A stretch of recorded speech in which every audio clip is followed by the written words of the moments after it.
There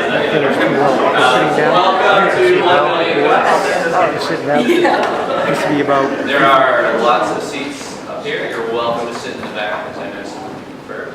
Plenty of seats up here, front row seats.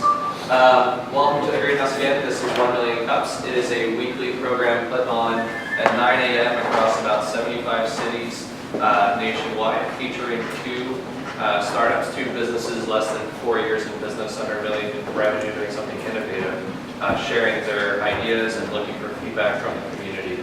How many people is it their first time here today? All right, awesome. Lots of newcomers. If it's your first time, we'll go over this again at the end, but we love your Facebook posts or your tweets that say, hey, I checked out this thing called 1 Million Cups in St. Pete. It's every Wednesday, 9 a.m. Check it out. That's how we help grow our audience here. Our sponsor providing free delicious coffee is Powwow Coffee. Today we have two great presenters. Let's get started with Dustin from Wandaroo.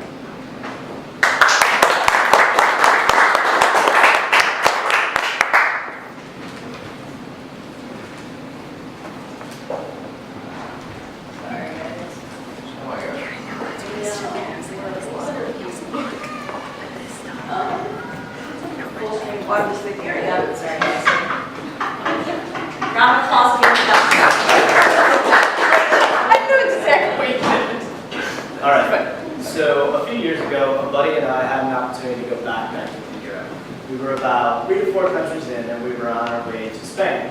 And we got a call from our friend in Poland. And we already knew where this was going, and we were going to end up detouring. At the time, I didn't know anything about Poland, had no interest in ever going. But little did I know that it would hands down be the best part of the trip. So we woke up every morning to a view similar to this. Snow-capped mountains, rolling hills, Slovakia border. It was beautiful. It was something like right out of the movie. We stayed in a place that was very similar to this, which doesn't look like much until you hear the story behind these homes. So each one of these homes takes 5 to 13 years to build. It's not like here where you can just go down the street to Home Depot or Lowe's, buy some lumber, hire a contractor, and have a house in a couple of months. They literally chop down these trees, shave the bark, cut the wood, turn it into lumber, and build this home. But that's not the craziest part, because the insides look like this. It is the most insane craftsmanship I've ever seen in my entire life. And not a piece of that wood from that lumber is wasted. It all goes back into the home or right back into this furniture.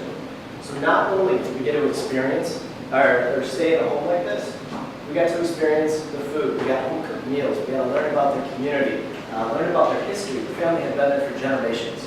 And when I found out that they still milk their own cows and churn their own butter, they are. So, I'm not going to say the rest of the trip was bad, but I'm not going to say the rest of the trip was as good as that proponent. And that got me wondering, why was this trip, or why was that part of the trip so great? It was because of the locals. It was because of the insider. We had it in, and that's how the idea of Wandaroo was born. So, what problem are we solving with Wandaroo? Connecting with locals. It's not easy for everybody. And when there's a language barrier, like there was in Poland, it's a huge help to have an insider. Fear of missing out. So some of us get to travel for a couple days on business. Some of us have a bag strapped to our back, and we have 2 weeks to see as much as we can in Europe. We want to experience everything we can, see everything we can, do everything we can, and we don't want to miss a single thing, because there's nothing worse than getting home and finding out that you missed something as awesome like we did as the catacombs that were right under our feet in Paris the entire time. And typical tours, they're expensive and they're kind of boring. So what was our solution? Building a platform that connects travelers with locals that offer these local experiences. Everybody wins because it's a marketplace model. The locals win because they have an opportunity to earn extra income and show off their community. Travelers win because they get a one-of-a-kind experience that they can't get anywhere else. So a big part of this platform was making it as simple as intuitive as possible. We wanted you to get from point A to point B with as little as 3 to 4 clicks. So it's as simple as going on the site, searching your location, reviewing the listings, finding something you like, and booking. So how do we know people would actually want a product like this? We started small, and we did a survey, about 130 people, and we found out that 82% of people said they would love to use a service like this. We also found out that main concerns were cost, safety, and expertise. And as of last month, All of our main competitors have raised a minimum of 500K. So the industry's hot, and it's an exciting time to be part of it. Our business model, how do we make money? We make an 18% commission on every single transaction that happens. We take 15% from the local, we get a list at whatever price point they want, and we take 3% from the traveler to cover our processing fees. We also found out that the average tour cost in the US is about $60, which gives us an average profit of $11 per transaction. How are we getting the word out right now? Well, we're bootstrapping. So we're building a base for inbound marketing, working on social ad campaigns and word of mouth. The travel industry is insane online. There's thousands of travel bloggers, thousands of travel photographers, thousands of travel videographers. Everybody wants to share their content, and everyone wants to share each other's content. So the barrier to entry to get a lot of exposure is very small. So where do we fit in with the current market? When you book your flight with Hitmonk, you book your room with Airbnb, and you book your experience with Wandaroo. Thank you.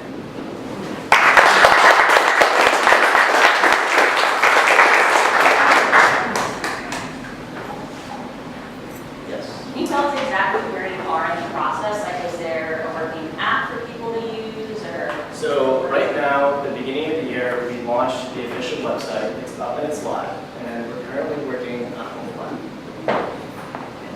Can you tell me if you have, to do a comments section or a review section rather? How do you handle that, police that, and supervise it? Absolutely. How do you do it? Because of the marketplace model, a lot of these guys will use the review system, so the content kind of filters itself. So everyone can leave reviews on there after an experience and give that person a rating. How do you build the inventory of all the different experiences?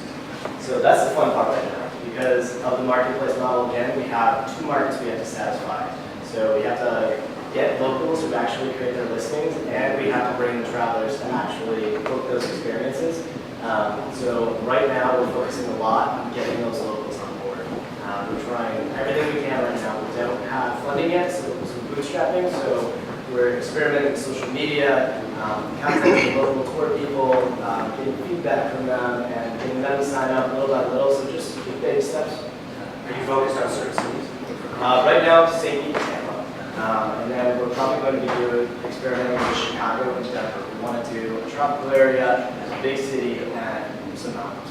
So you need that as online, that would be good. That is definitely going to be on there.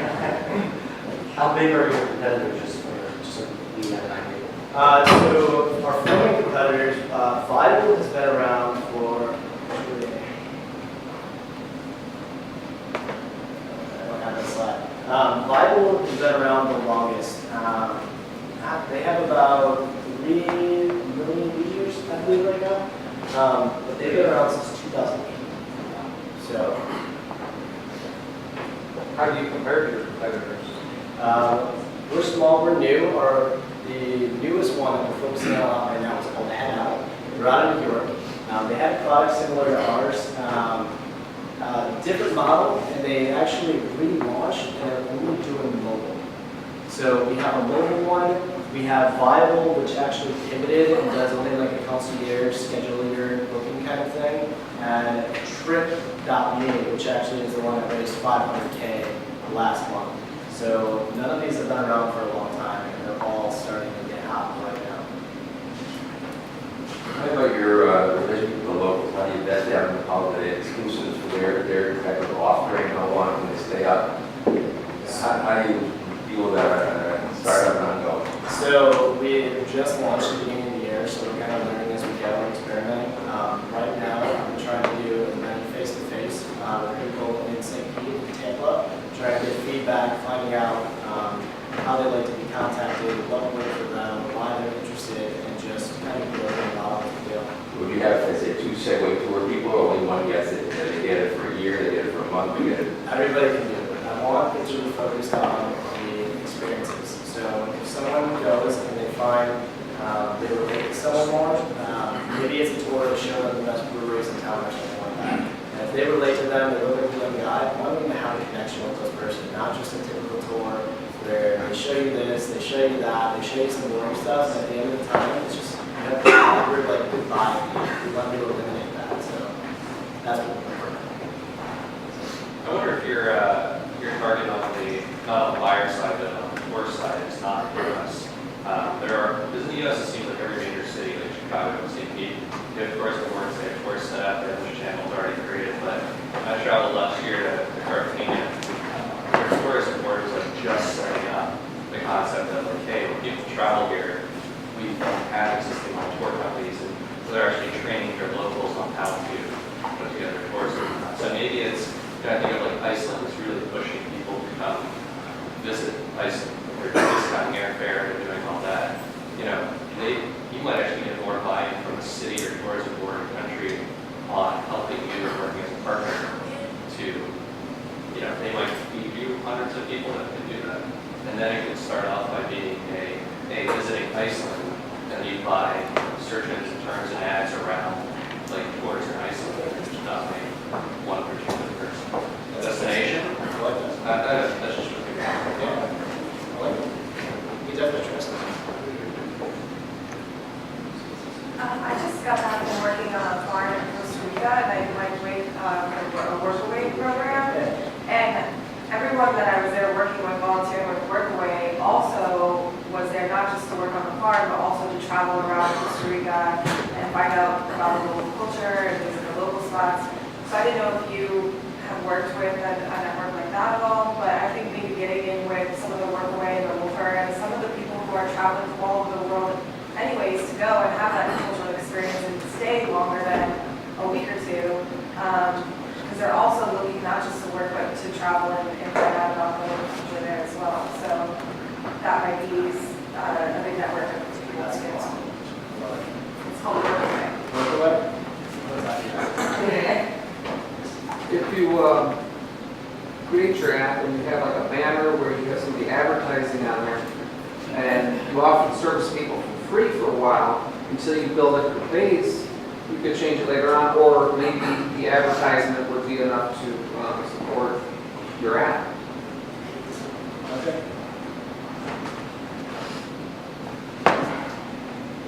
I think the people who own the VRBOs and the Airbnbs are the people who know the vendors that you're looking for. I don't know how you get to those people without going on Airbnb and VRBO and saying, hey, I'm thinking about going to Chicago. What should I do there? That's a challenge we're having right now too. It's like haunting us because Airbnb and some of our competitors, it's in their private or their terms and conditions, and basically can't fish from their people. I don't know what happens if we do that, but we've thought of it. I just don't know how to do it. I say, okay. Because I think ultimately they'll buy you out. Got it. Airbnb would honestly be a phenomenal person that I know. They dabble in the space, so that would be like a Another thing I was thinking, with cruise ships, you always go into a port and they have these standardized things, they take you to the middle of the city or something and go shopping, you know, do whatever you want there. I mean, people really want to see, you know, they have like 5 or 6 hours, they're still good for locals because they don't take all their time, you know, like, you know, not the overnight commitment and everything like that. And that would be another avenue. Be open to that, because that would be more incentive for people to go on the trip, you know. So I've done some traveling overseas, and I was actually did an international work assignment. And one of the things that I found from a networking group is like a group like Internations, where people are overseas and looking for that local experience. So to try to get maybe the visitors pairing up with the local, that might be a place where people are looking for things to do and looking for ways to connect for that. So people that are visiting or stationed here temporarily in Tampa Bay, there's a lot of international students and stuff like that. Not even students, people that are professionals. So a group like Internations would probably be somewhere where that you can market and say, hey, try this experience and pair up with the locals. So. Or like global meetup or something like that. Yeah. So it sounds like you're creating a very different experience from a lot of the traditional tours, where you're getting from people like me or other people in the room who are putting those tours on that can give you, hey, I love all the restaurants that we have pop up every weekend, so I can take you on a restaurant food tour all day, right? How do you separate that and keep the traditional, you know, I mean, visiting Petersburg Bar is interesting, but those are very touristy type tours and attractions. How do you curate or how do you make sure that the availability on your site is what people are actually looking for and provide unique experiences, not the touristy experiences on there? So originally, we were only going to try to go after locals and stay away from the tour companies. Then I started talking to some of these tour companies and realizing how passionate some of these people actually are about their city, especially in St. Pete. And it started making me feel bad about going down that route because some of these guys were awesome. Their tours were awesome. They were passionate. They had energy. And it was genuinely fun. So right now we are trying to onboard everybody as we build the system out more, have a bigger user base and get more feedback. We're going to look at potentially separating those tours just in categories in the search fields. Building off of that, and somebody else mentioned too, I agree. I think the thing is to stay away from the Visit St. Pete's. Not that there's, the Chamber, Visit St. Pete, they're wonderful people, but that's not the experience I'm looking for. Go back and use the example everyone likes to do. If I book something on Airbnb, I'm looking for a very different experience than if I go to Travelocity. And the last thing I want to do, and the thing that hurts you, especially in the formative stages of this company, is if I book an experience for you and I get the Airbnb experience of a Holiday Inn, not that there's anything wrong with Holiday Inn, but that's not what I want. If I go to visit Clearwater St. Pete, I know what I'm looking for. When I go to you, I know what I'm looking for. And what I'm looking for in you is a very unique, personal experience that is distinctly not what Visit St. Pete is.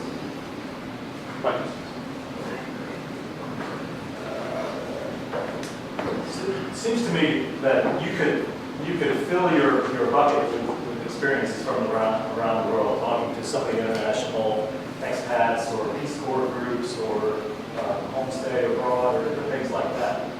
Your challenge is around filtering for so how are you doing that? What's the magic in your software that is filtering what could be thousands of experiences to something that is what they're interested in? So right now, because we don't have a huge user base yet, our filters are basic. So it's adventure, nightlife, stuff like that, dining. And as it starts to grow, we're going to start adding in more filters. So it'll be based on price, on location, and a lot of things. This isn't a comment on your idea, but more on your delivery. You start off talking about this very home-cooked meal and a very succulent steak, and you end up talking about going to Applebee's, right? It's like your story is disconnected. I was with you when you talked about going to Poland, the house, the wood, the cheese, milking the cow. I want that experience. And then you start talking about these kind of industry standards, getting the tour groups, getting all this stuff, and now I don't understand what your value is anymore. Right? So you take me from this story and tell me how you're going to deliver me that steak, because I don't want the Applebee's bourbon steak. That's crap. I want the one you had at the beginning. Okay. All right. Just, you mentioned the terms and conditions of Airbnb and all that, not being able to poach them. Look for the cities that now require people who rent their homes to be registered with the city. Because like a lot of cities are adopting policies where you have to be like registered for insurance for whatever reasons. If they're registering with the city, that's public data. You can do a public data request to the city that says, hey, give me the list of the 5,000 people in San Francisco who are registered as like renters. And that is your direct mailings for people who are shopping experiences. That's awesome. I'm from Key West, and my dad has been taking people on those sorts of experiences my whole life. I've met people from all over that were just random strangers, and I used to think it was the weirdest thing ever that they would be going boating with us. But there is such a market for it down there, especially because it's oversaturated with all of your touristy crap, for lack of a better word.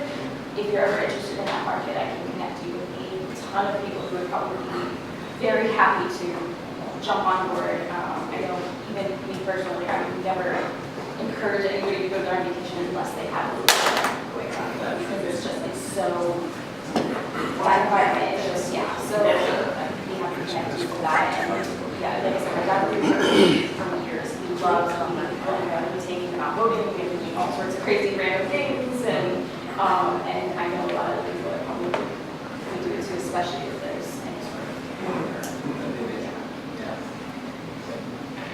Hey, you're talking a lot about your service, what I call service providers at the local level. I'd be interested to know if you're marketing, what kind of clients you're marketing to use your service. And I'm thinking is distinguishing between random people on vacation that's from potential client I'm thinking about. And I'm also thinking about, like many people here are talking about business travel. People who are going to someplace in a business or maybe using the notice center, which is a little bit different. Do you have any idea about who you're targeting for your usual? So I know from a really cool feature that Facebook has that our key age range is 25 to 35.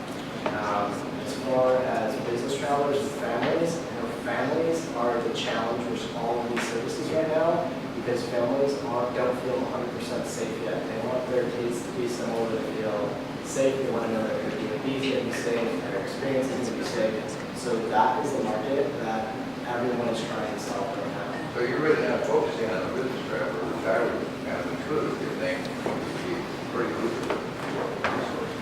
I've been experimenting with the way the social media analytics break it down and the data into some people. We've kind of been doing a broad marketing strategy to try to hone that more. So it's interesting gathering the data slowly and trying different marketing strategies and seeing what we get back. So we're going to do stuff today. Have you thought about other revenue streams for this? So a couple things that I'm thinking is assisting in upgrades to your trip, right? That you can help with. So like I'm on the Uber developer page, right? So you can help someone get to their spot, and you get $5 every time you let them book an Uber for your app to get to where they need to go for their tour, right? Or you can do the same thing with Pedicab or some of the other services out there. Yes. And then the other piece was, once you have enough data, could you let people choose where they want to go in the world based on the experiences available and let them search for the types of experiences, not the location? Like kind. What's that? Like kind of experience. Sure. So you can say, I want to do, the most adventurous hot air ballooning, zip lining, this, and this in the world. Where's the coolest rainforest I can go with your experiences? And then be able to charge premium, obviously to those people or to help people find those based on that.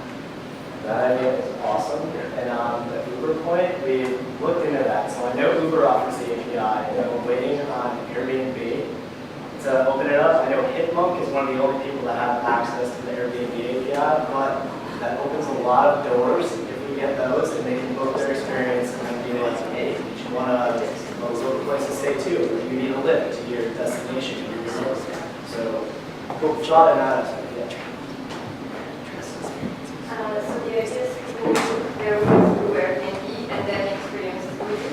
Can you combine that into them so that people stay with the locals that provide experience? I would love to do that. That barrier though in the terms of agreement stuff is the only thing that makes us skeptical about that. So we're being really careful with that stuff right now. There's a website that you should check out. It's called Roots.com and it's about staying with local people. Roots travel that. Yeah, Roots, like our local business. Roots.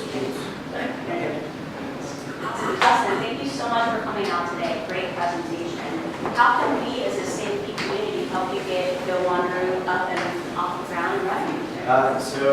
So we're a startup. We launched recently. We need users. We need feedback. We love getting feedback. We're constantly going to be upgrading the platform and everything that you guys have to say. So if you guys signing up, please reach out.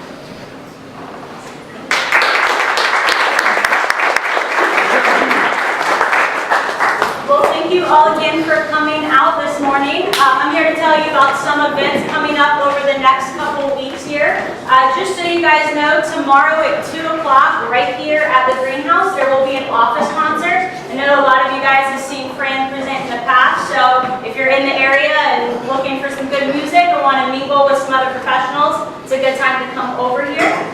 So you have Startup Exchange is something we talk about a lot, put on by the Innovation Center. It is basically like the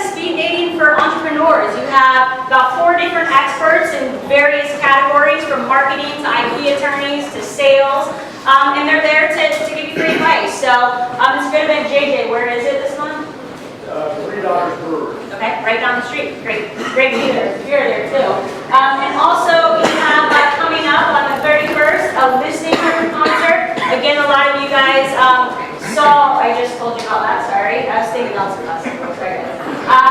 In April, you have the Gulf Coast MakerCon put on by the St. Pete Makers Fest. So good event. All different types of vendors will be there. And then you also have the Ice House Entrepreneurship Program that's coming up. So if you have any interest in that, Carly can tell you some more information on that. So we have a really exciting presenter next. He actually traveled internationally and is only here in St. Pete for 2 weeks. Came to 1 Million Cups last week, said he wanted to present. So just to remind you guys again, 1 Million Cups is an international brand, so you do have a lot of different options and visiting other cities if you are interested in tapping into those entrepreneurial communities. So I will get out of your way and please give a warm round of applause for Lou with TorchFi.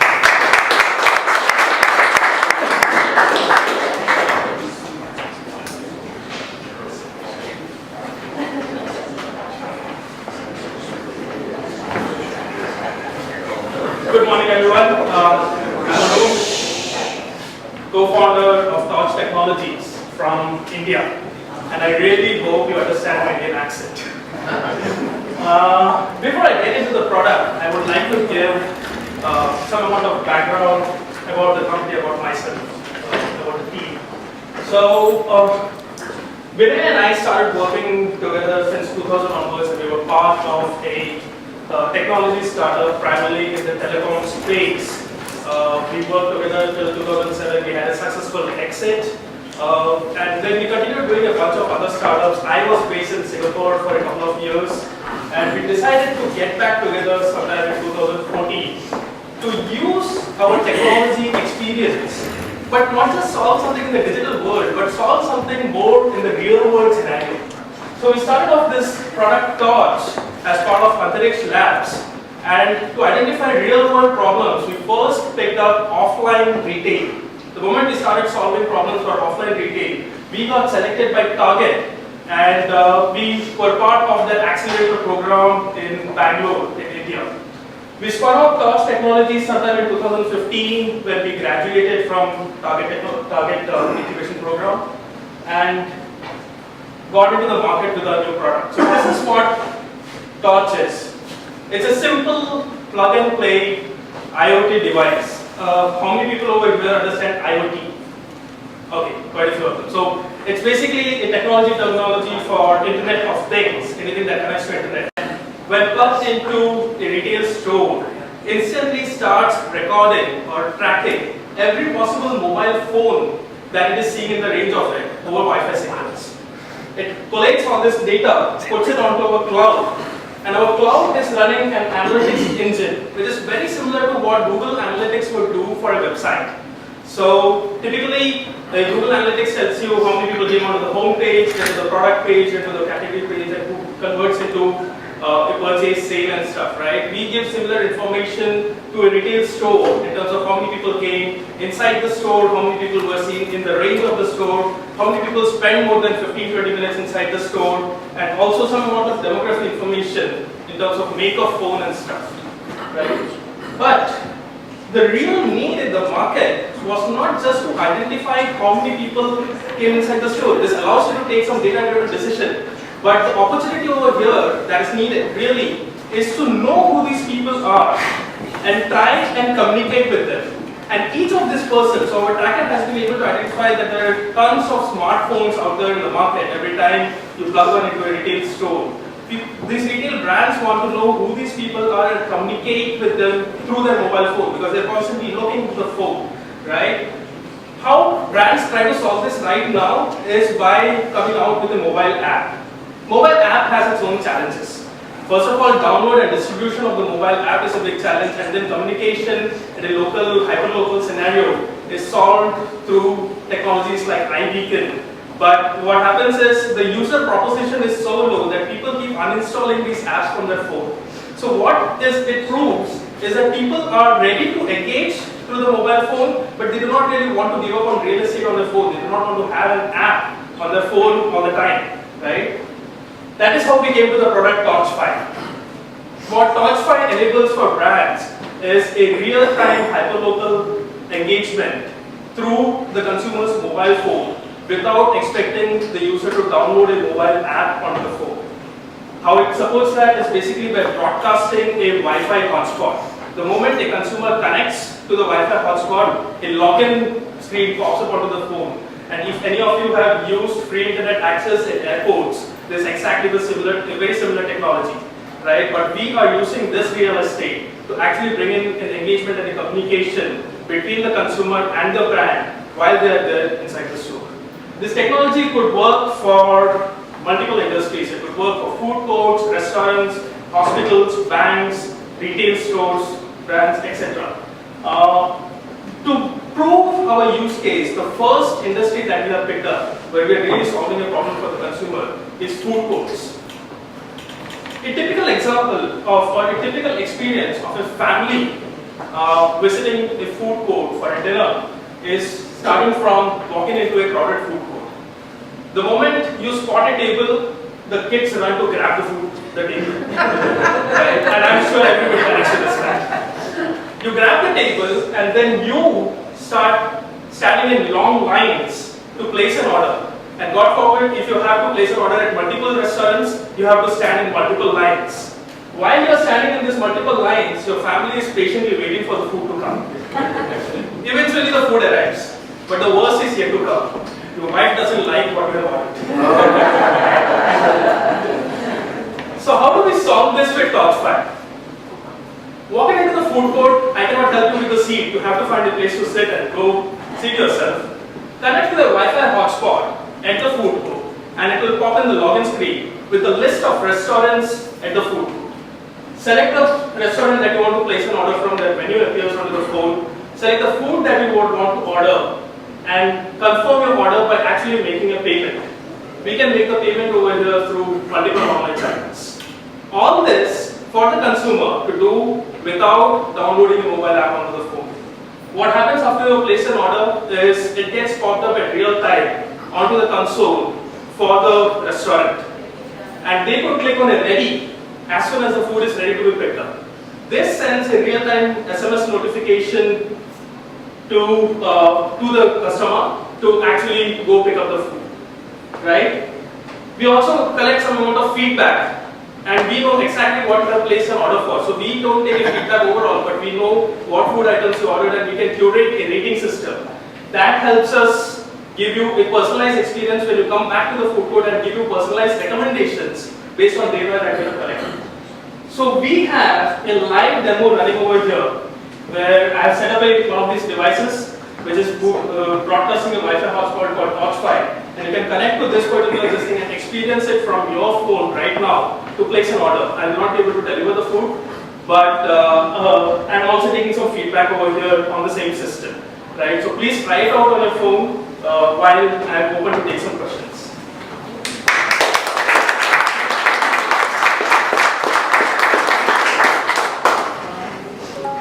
So while you place orders, the orders will come in real time at this console, which is your merchant's console.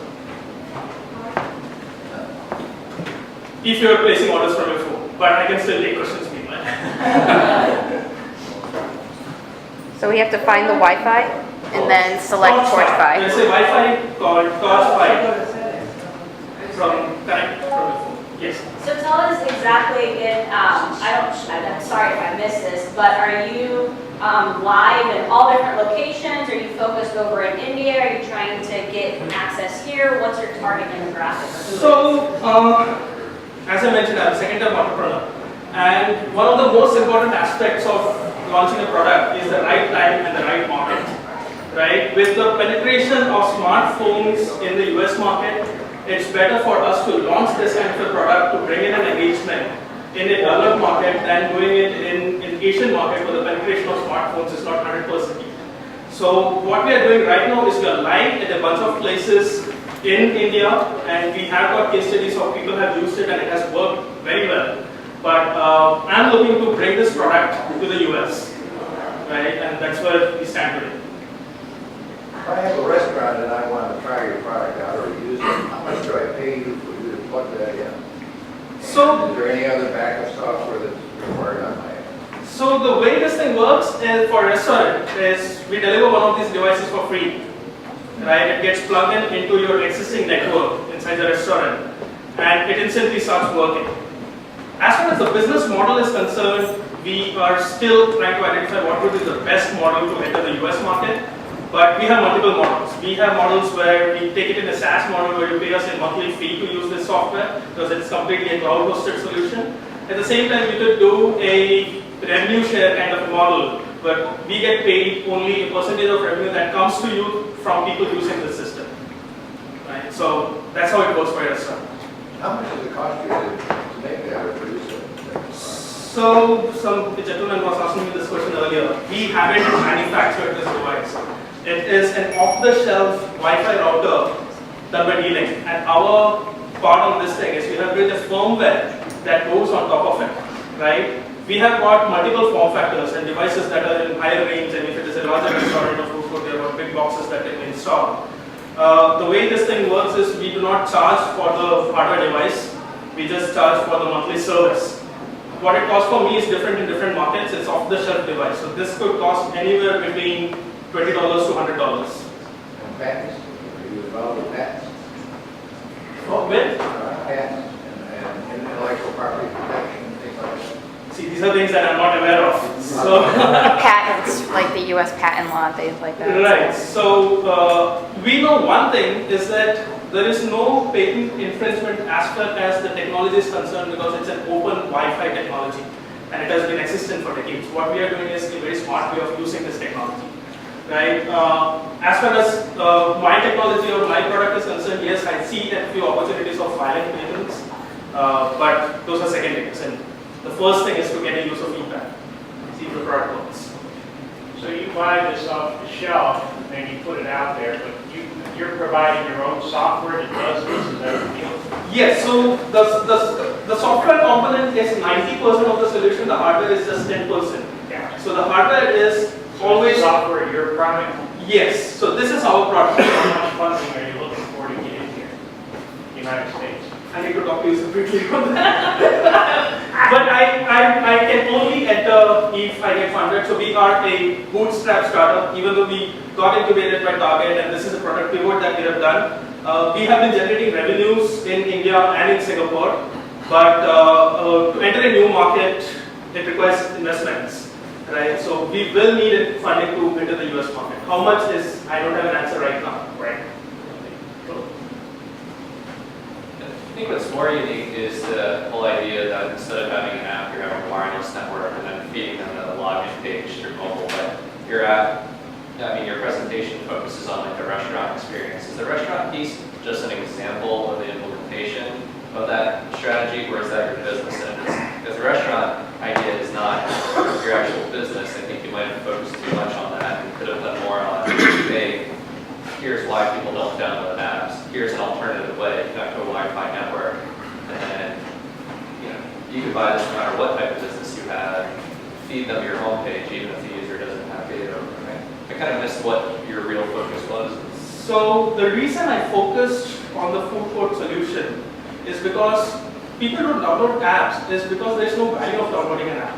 Right. What we need to focus on is a consumer's value proposition. Right? So I have a mature product over here where I can prove a consumer's value proposition in a live scenario like this where people can try it out and stuff.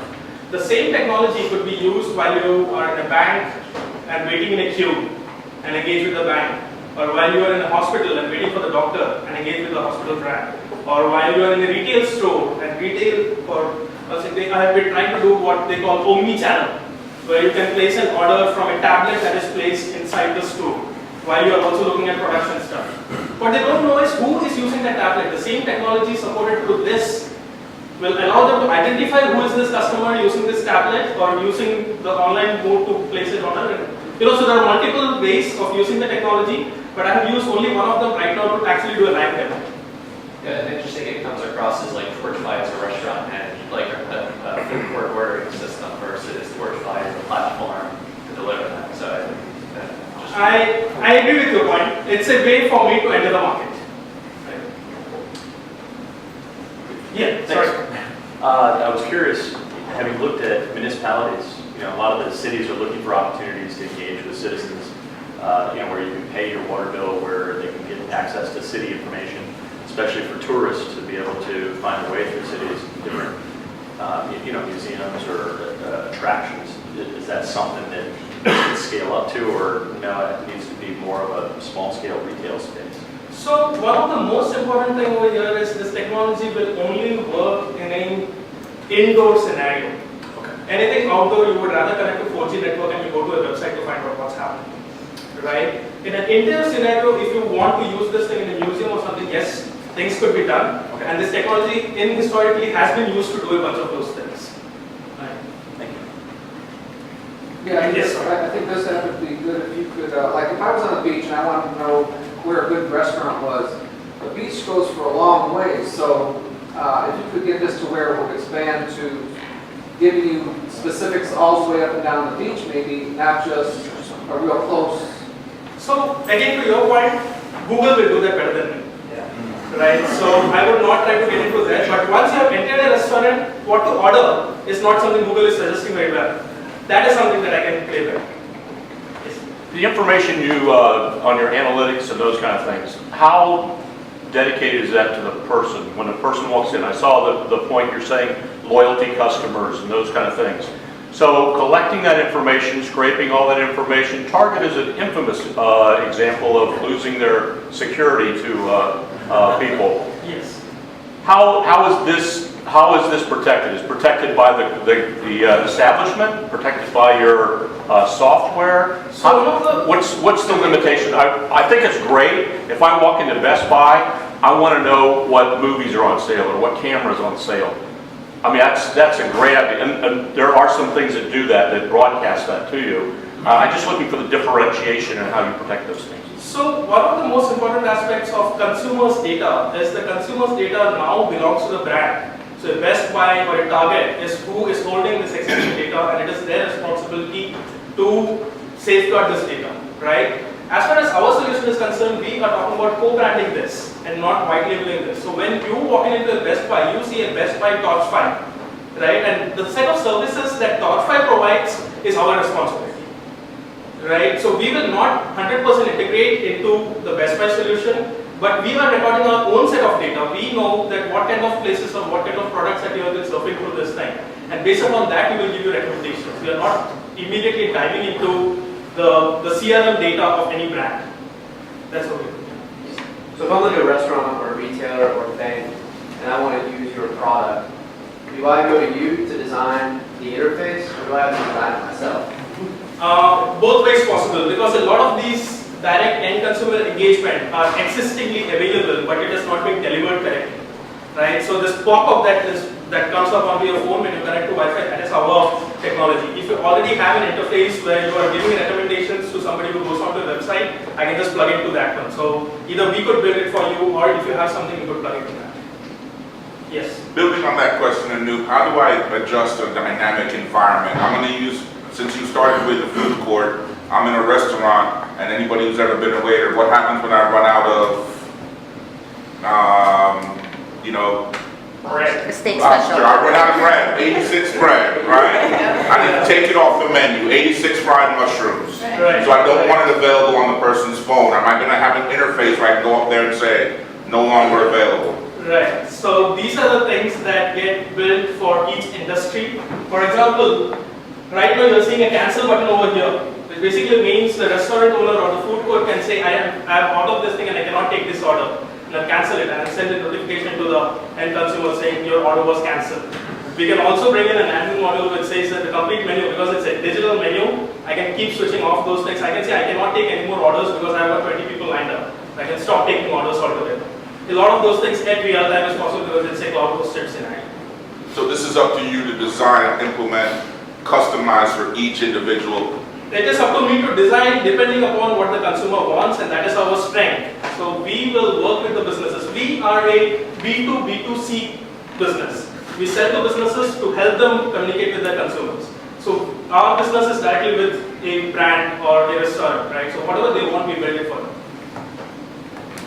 Do you see in the future where someone would download only the TorchFi app instead of 500 different retailers, and then as they bounce around, you can pick them back up? Yes, so the way this technology works is that it is not limited to only Wi-Fi.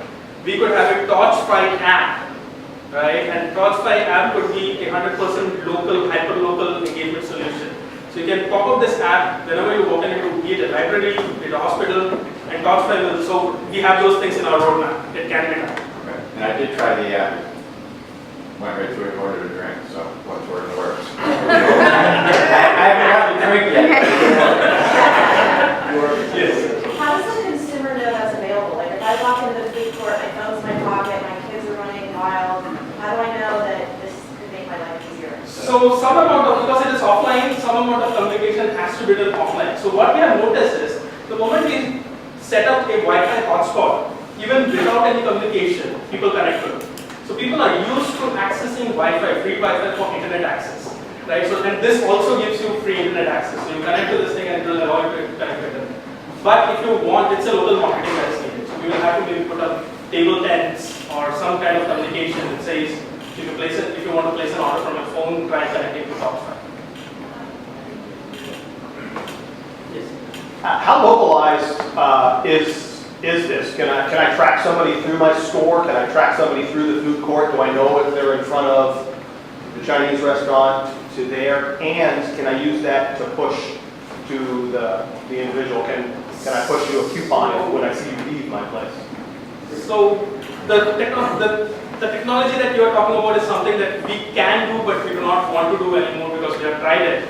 And the real requirement, the hyper-local engagement that you're talking about, being in front of a Chinese food court or in front of Starbucks, is something that can be solved by a technology called iBeacon, which works over Bluetooth and does in short range. What I am able to solve is what Google cannot solve with Google Maps, because this is inside indoors, and iBeacon is too short range. So we are really talking about 500 feet radius from the sensor.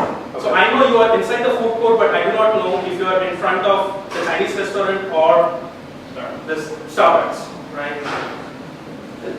So take that example, inside, say, Nordstrom, and you're in the men's department versus the kids department. Are you going to be able to track that and give the retailer that information? So yes, to some extent, I will not be able to give differentiation between brands, which men's brand is he standing in front of. No, but which department at least? You know that they said... Because it's a larger format store, I can do that, yes.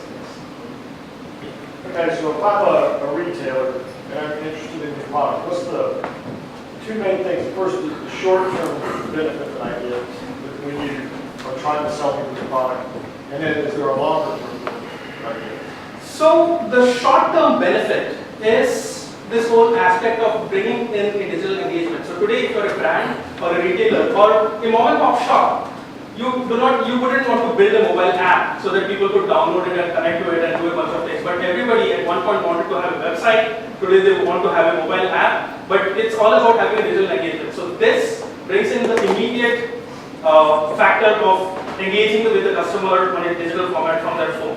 The long-term advantage of this thing is that every time the customer connects, you are collecting the customer's data, right? And the personalization that an Amazon is able to give you in terms of recommendations of products is something an offline retailer is not able to give. So we can allow you, we can send you a notification, Mr. JJ has just walked into the store, to the staff, right? And you can bring in a personalized engagement. Or when you connect, I can show you a list of menu items that you would love to purchase first, right? So that's a long-term solution. So the question I have is, if I sign up here, for example, and then I travel to Bangalore and walk in a site that you've already enabled for TorchFi, does it automatically recognize me? In fact, it just pops up on your phone automatically. Okay. So what happens over here is, that's why we are talking about co-branding, is because it is still related to the brand. So if you're walking into a Target store here and Target has a store over there, and the Wi-Fi that we are connected was Target-TorchFi, it will automatically connect to Target-TorchFi. Right? Because the consumer is still owned by Target. Right? But if it's a different brand, it won't. It won't. Okay. It won't. Yes. what is the most information you get about a consumer from this mechanism?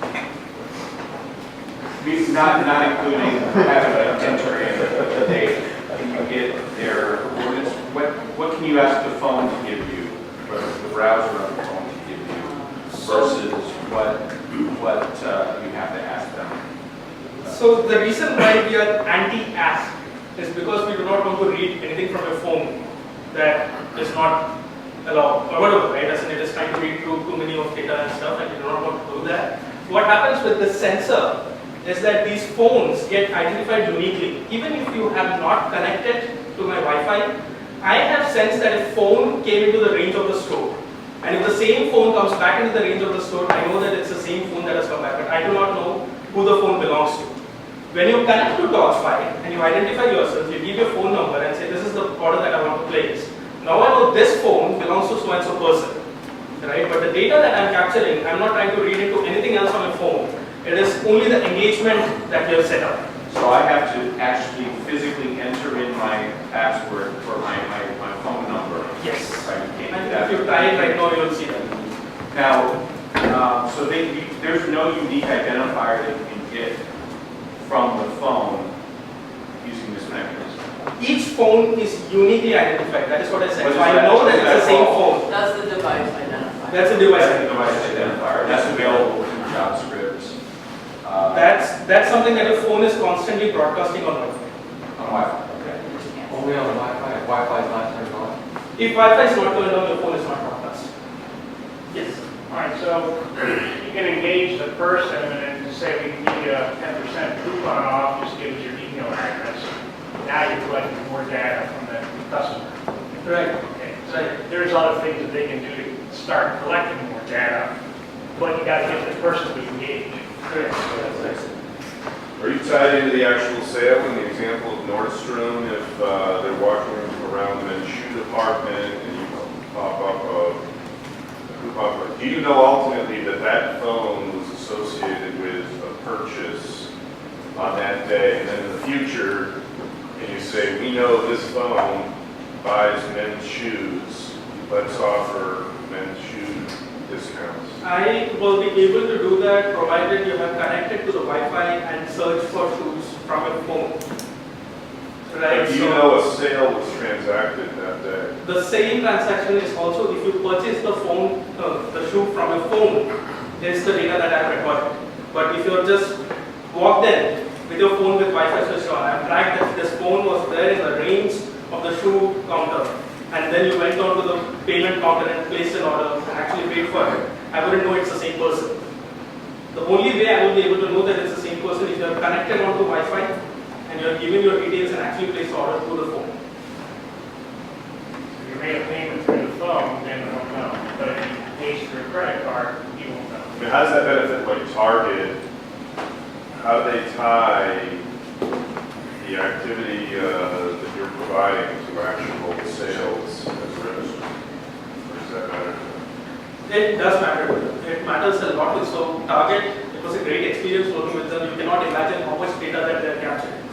They have different technologies of sensors spread all across their stores, right? And they are doing this primarily just to understand the consumer's behavior inside the store and keep improvising on it. So yes, they are very keen to know more so that they can, make the consumer experience better. So it is, yeah. So you could provide customers, say, get a 5% discount if you pay from your phone. Yes, yes, that is possible. Now you're tapping the information. Yes. Would you have to keep location services on your phone, like in the on position all the time in order for that to work? No, because this is not connected to GPS at all. So this is connected to Wi-Fi, which is a short-range radio, right? So, and most of the people have Wi-Fi always switched on. Is what we have noticed. Okay, so what can we as a community do to help you grow TorchFi? Right. So we are still at a very early stage. We are trying to, the product has to mature. So for us, it is important to identify what is it that the consumer really wants and how do we make this product fit into the local market, right? All the case studies that I have is more related to India and Singapore. are the two places that we are live at. So the way you could help us is connecting to the right people, understanding if there is an investment and an incubation opportunity in this local place, bring the company over here, and actually the most difficult and the most important thing is take the product to market, right? And I've been doing this all by myself, and we are two co-founders, right? So I've been doing all those things by myself for a while, and I would need help to bring it to US.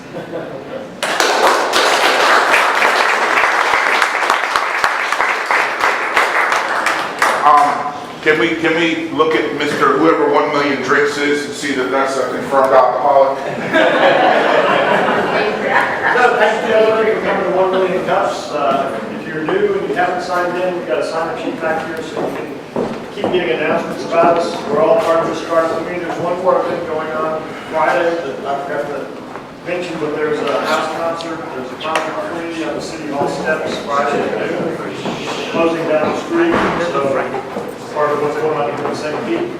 And thanks for coming, and hopefully we'll see you next Wednesday.